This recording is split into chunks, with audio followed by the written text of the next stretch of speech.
kasih Tuhan. Inilah pengakuan kami dan kerinduan kami untuk menyenangkan hati Tuhan. Biarlah kerinduan kami menjadi kerinduan Tuhan. Tolong Tuhan, Allah Roh Kudus memampukan kami untuk menyenangkan hati Tuhan.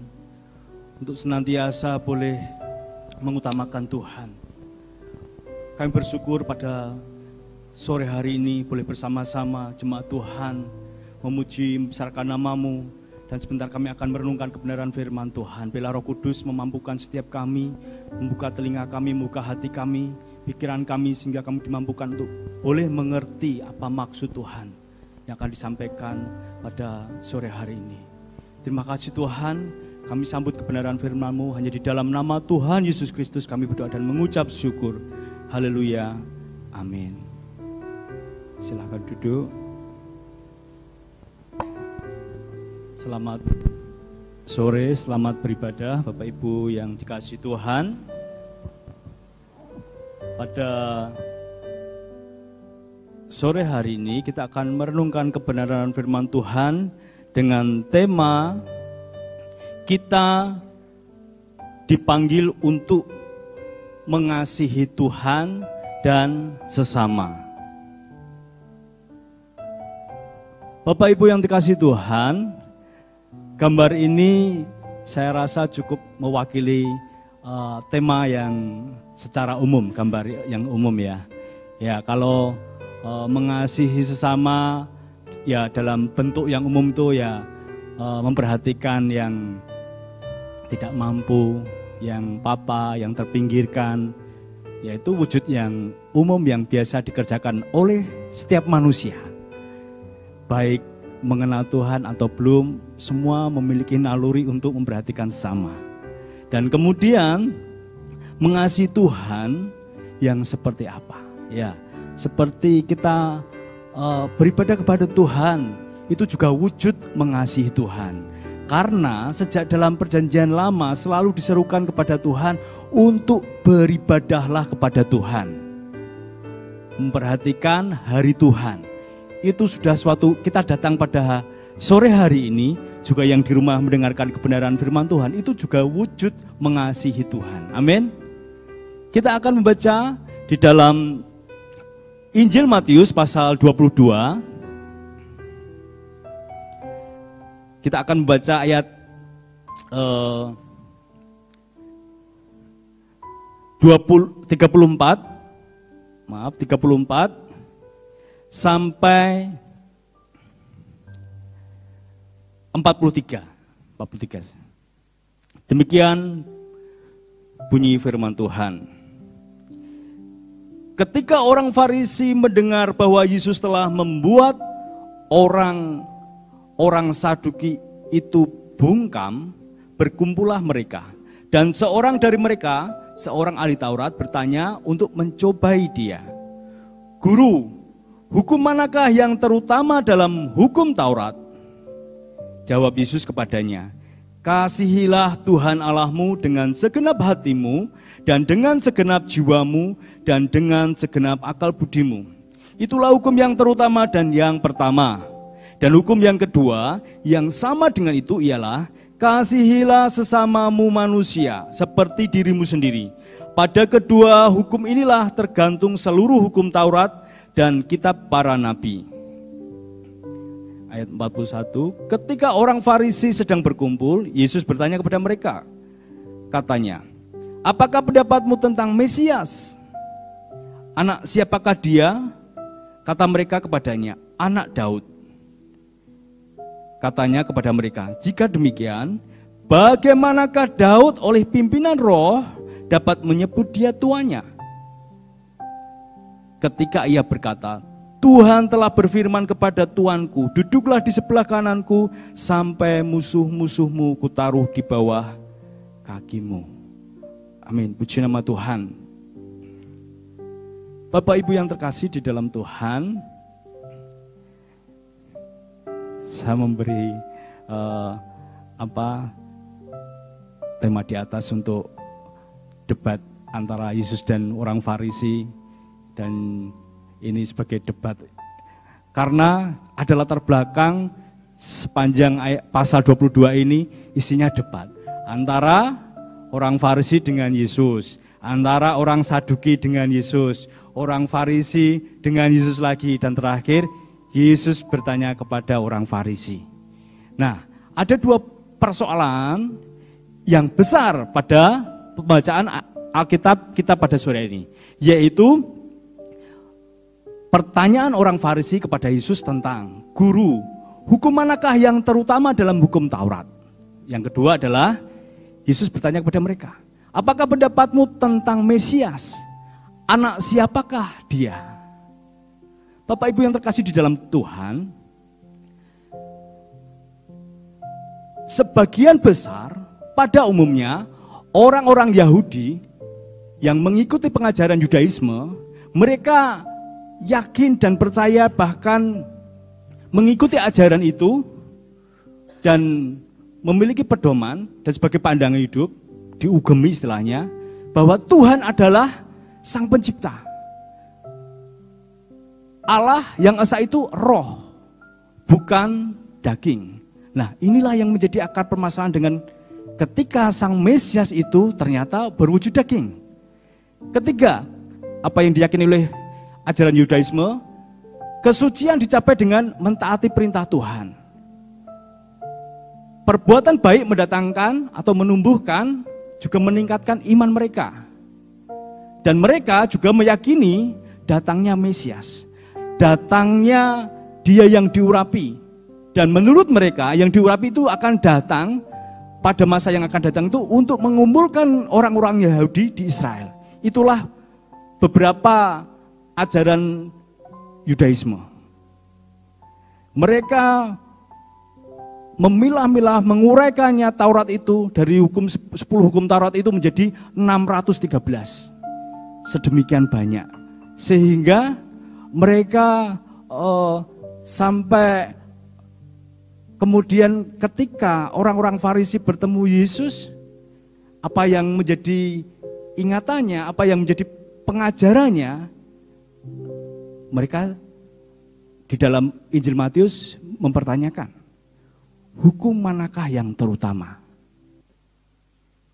Dan bagi mereka itu tentang kasihlah Tuhan Allahmu dengan segenap hatimu, dengan segenap jiwamu, dan dengan segenap kekuatanmu.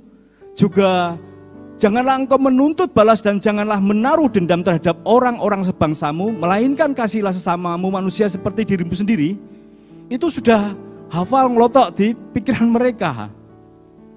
Jadi pada kesempatan ini dia bertanya kepada Yesus.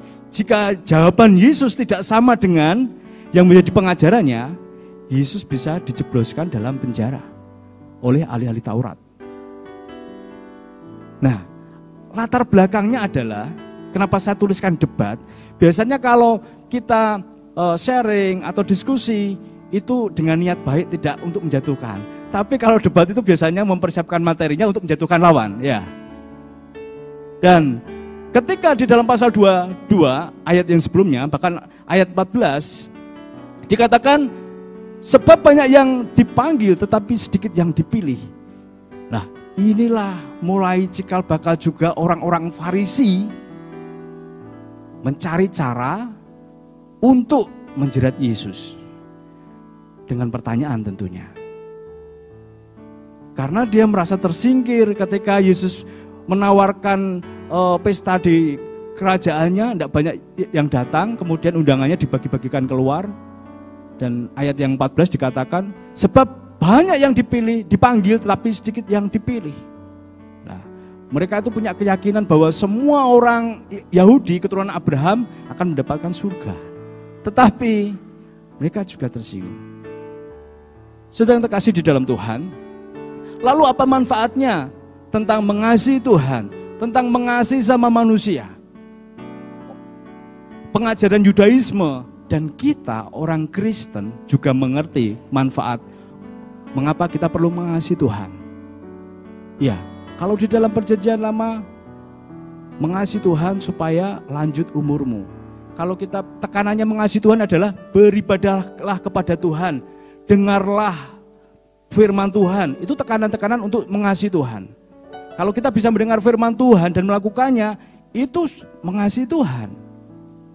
Kemudian tekanan yang kedua tentang mengasihi sama manusia, ya kalau di dalam perjanjian lama dulu ada mereka memiliki ladang dan panen, sedangkan orang-orang yang tidak memiliki, orang-orang asing atau orang-orang yang tidak memiliki ladang, dia juga harus hidup. Maka orang yang memiliki ladang itu harus menyisakan panenannya atau buah-buahnya tidak boleh dihabisin semua. Sehingga apa? Orang-orang asing, orang-orang yang tidak punya lahan bisa memetik itu. Kalau orang di Pudak Payung bahasanya derep, mengambil sisa-sisa atau mengambil buah-buah yang masih ada dan mereka bisa menikmatinya, bahkan bisa menjualnya. Nah, manfaatnya besar sekali adalah panjang umur. Dan untuk sesama manusia, manusia itu juga bisa sejahtera.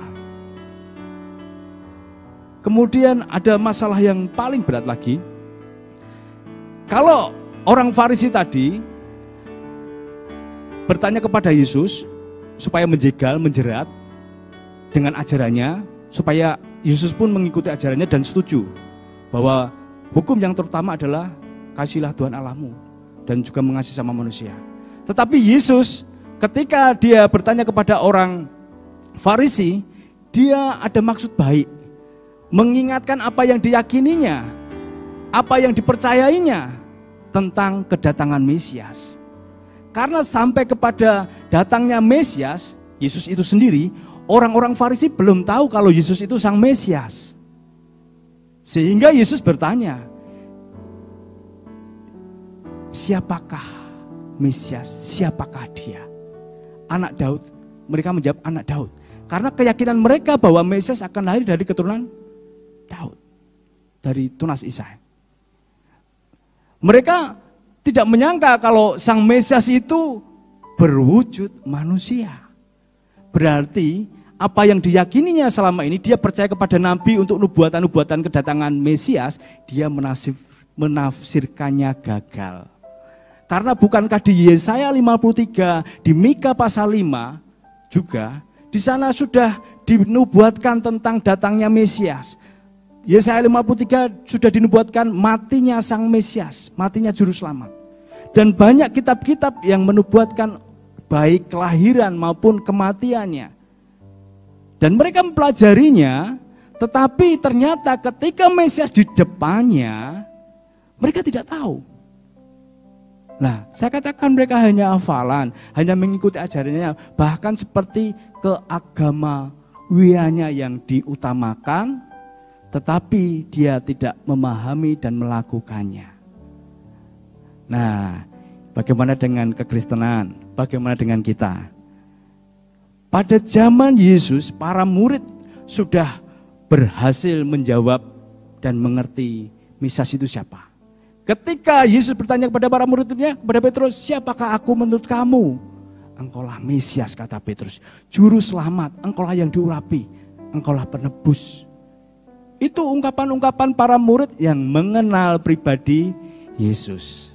Untuk itu supaya kita bisa mengasihi Tuhan, perlu kita memiliki hubungan yang intim kepada Tuhan agar kita pun tahu siapa Mesias itu, siapakah Yesus itu. Dialah yang sudah lahir, mati, dan bangkit yang menyelamatkan kita. Amin. Itulah Mesias. Jadi kekristenan kita tidak boleh berhenti seperti orang Farisi yang hanya membaca Alkitab, tidak tahu ternyata Mesias sudah datang. Tidak tahu kalau Yesus datang untuk menebus dosa kita. Kita harus sampai kepada titik pengakuan Yesus adalah Tuhan dan Juru Selamat. Amin. Berarti kita mengasihi Tuhan karena kita tahu. Saudara yang terkasih di dalam Tuhan, Mesias Juru Selamat atau Kristus atau yang diurapi itu, ketika Yesus bertanya kepada orang Farisi, mengatakan, lalu siapa kalau aku anaknya Daud, kalau Mesias itu anak Daud, mengapa di dalam Mazmur, kenapa Daud mengatakan, duduklah di sebelah kananku sampai kubuat musuh-musuhmu menjadi tumpuan kakimu. Nah, sekalipun Yesus sudah mengatakannya kepada mereka, tetapi mereka tidak juga mengerti. Karena apa? Hati dan pikiran mereka belum dibukakan oleh Tuhan. Jadi kalau Bapak Ibu semua pembaca Alkitab hari ini bisa mengerti dan meyakini bahwa Yesus adalah Tuhan dan Juru Selamat, berarti kita sudah mendapat karunia oleh Roh Kudus, dibukakan hati dan pikiran kita untuk mengerti siapakah Yesus, yaitu Tuhan dan Juru Selamat. Syarat Mesias sudah digenapi oleh Yesus Kristus. Dia yang kodrat ilahinya layak untuk menjadi Juru Selamat. Tubuh jasmaninya layak mencurahkan darah penebusan karena dia tidak berdosa. Alkitab Perjanjian Lama menubuatkan tentang pengorbanan dari darah domba yang usianya masih muda dan tidak bercacat. Dan itu sebagai perlambang. Dan Yesus menggenapinya, korban penebus dosa itu, dan dia mati di atas kayu salib sebagai ganti dosa kita semua. Selesai. Yesus menjadi juru selamat kita. Dan kita mengimani dan kita mendapatkan jaminan keselamatan dari iman dan percaya kita kepada Tuhan. Saudara yang kasih di dalam Tuhan, kembali ke tema. Kita dipanggil bukan untuk berdebat, ya, tetapi untuk mengasihi Tuhan dan sesama. Amin. Di dalam 1 Korintus 13 ayat 1, di sana dikatakan, sekalipun aku berkata-kata dengan semua bahasa manusia dan bahasa malaikat, tetapi jika aku tidak mempunyai kasih, aku sama dengan gong yang berkumandang dan canang yang gemericing. Dan di ayat-ayat yang bawahnya ada pengharapan, ada kasih, iman, dan ternyata kasih itu yang terbesar. Kita bersyukur memiliki kasih yang daripada Tuhan, dan kita mari menerapkannya dan boleh mengasihi Tuhan dengan segenap hati kita, juga mengasihi sesama manusia. Ya, kalau mengasihi saudara seiman mungkin mudah, mungkin karena ada banyak orang yang sesama iman aja juga bermusuhan. Tetapi penekanannya adalah kasihilah sesamamu manusia. Dan wujud nyatakanlah dalam kehidupan sehari-hari, agar Allah yang di surga disukakan oleh perbuatan kita, oleh perilaku kita. Saudara yang terkasih dalam Tuhan, next, minta tolong next. Ya, saudara yang terkasih dalam Tuhan, kasih yang diinginkan Tuhan, panggilan yang diinginkan Tuhan adalah kita mengasihi Tuhan dan juga mengasihi sesama. Ini gambaran mengasihi sesama yang sedang dikerjakan oleh gereja kita, gereja GA Banyumanik. Minta tolong bisa diputarkan.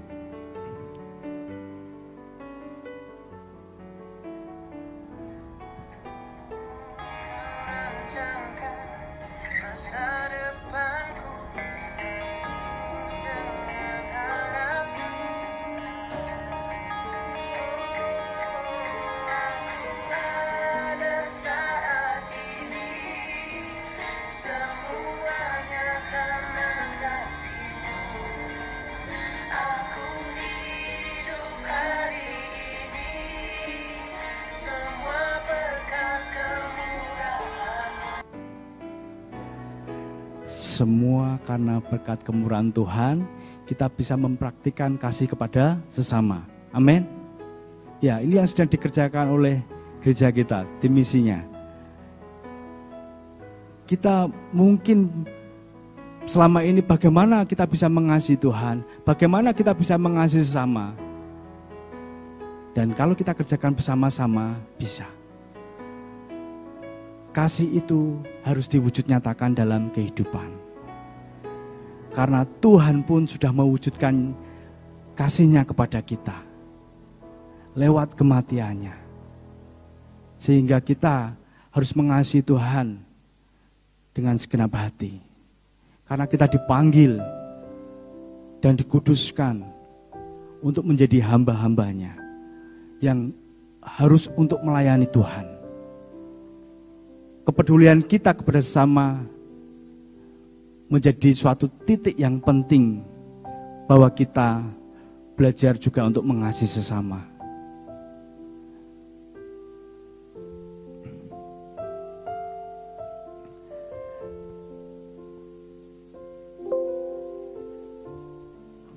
Akhirnya, sekarang kita jadi tahu gambaran bagaimana menyenangkan hati Tuhan.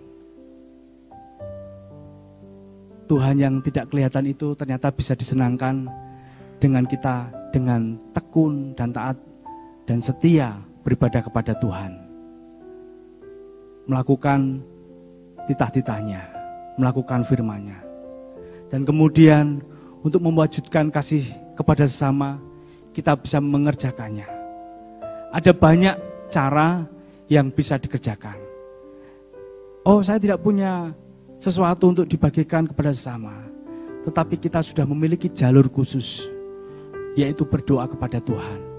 Mendoakan tim misi supaya diberkati Tuhan. Oh, ada berkat yang disampaikan. Itulah doa yang penting yang disampaikan kepada Tuhan. Karena Bapak Ibu memiliki hubungan khusus dengan Tuhan yang sudah menebus. Kemudian kita juga bisa mendukung lewat dana. Kita juga bisa mendukung lewat tenaga kita. Bersama-sama untuk mencapai mengasihi sama manusia. Kasih itu memberi meskipun tidak diberi. Jelas.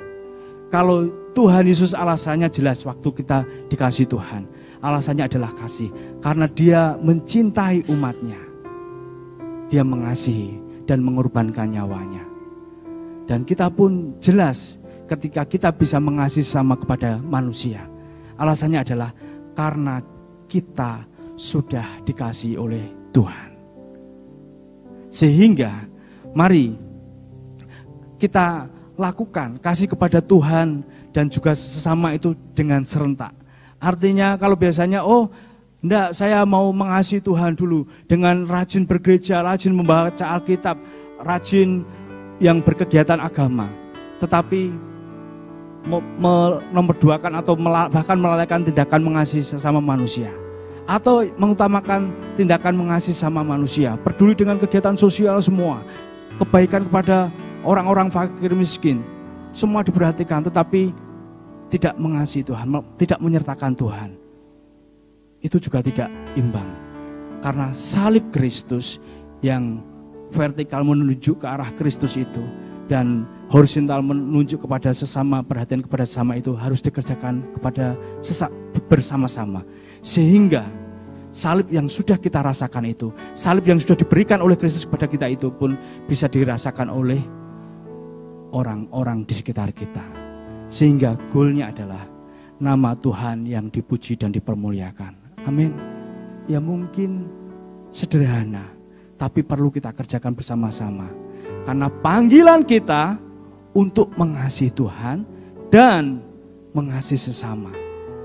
Tidak hanya kita dipanggil dan dipilih untuk mengasihi Tuhan, untuk menjadi hamba Tuhan, untuk menjadi pendeta dan semuanya yang berjalan di gereja. Tetapi kita juga ingat bahwa kita dipanggil untuk mengasihi sesama manusia. Mari terus bersama-sama dengan gembala Tuhan di tempat ini, dengan jemaat, mungkin dengan kelompok-kelompok kesan yang ada, bersama-sama mewujudkan kasih kepada sesama itu. Apalagi di masa-masa pandemi ini, ada banyak orang-orang yang membutuhkan. Dan kalau kita ada sampai hari ini, karena kemurahan Tuhan, karena kebaikan Tuhan. Sehingga terus kerjakan apa yang menjadi kerinduan hati Tuhan, yaitu boleh mengasihi Tuhan dengan segenap hati dan pikiran dan kekuatan, dan juga mengasihi sama manusia seperti engkau mengasihi dirimu sendiri. Amin. Mari kita terus kerjakan perbuatan kasih kita, dan saya yakin Tuhan akan menyertai kehidupan Bapak Ibu Saudara mulai hari ini sampai Maranatha.